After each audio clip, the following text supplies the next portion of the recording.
ako lang na i-flex ang amo ang nebulizer nga sige gamit no. Kabalo ba mo? Grabe ni siya kalig-on. Kaya nga naman sa pag-preggy pa ko sa una, wala pa ko nanganak ha, namalit ako ani. Kaning ano, Eli Tokyo Japan nga Indo Plus nga nebulizer kaya nga naman guys, tayo ba niya mo ano, Mindanao, nata sa bukid nga lugar mingaw kayo. For example, ang atong mga bata, ubuhon, mudagan pataas sa tamang mga ngayog tabang sa silingan, yung mga silingan wala sa ikatabang no, kaya wala po sa silingan. So mo to siya nga pag preggy pa lang ko, nipalit na ko dana niya, pila na may edad sa akong anak karon. Mag 7 years old na siya. Kapin, happy kalig-on guys, wala pa siya nagubak. Oh. So mo ni siya nga kung nakita mo diha og nebulizer nga lig-on, kini ha, Eli Tokyo Japan mo ni ako ang i-recommend sa inyo nga nebulizer gyud. Oh, promise guys, dugay na kay na ko ni siya ginamit plus napag yun ni siya freebie diha nga hose.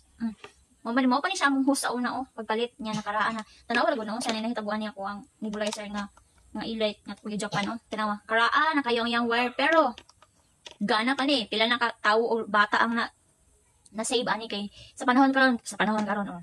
Sa atin nagiubo kayo siya so gamit kayo. Yun ako ning inani nga nebulizer no, ya barato pa jud kay siya diha sa akong yellow basket warag so wala ko nakasayop 600 plus ra ni siya. Oh. Pamalit na mo ani, Ginoo ko ninyo Lord ug lagyo mo mga balay sa center, must have jud ni siya no, must have kay lig-on kay siya. Ako na siya maingon sa inyo basta inani nga nebulizer guys. Lig-on jud kay ni siya. Ya barato pa jud. So pamalit na mo ani ha, ang link ako lang ibutang diyan sa akong yellow basket.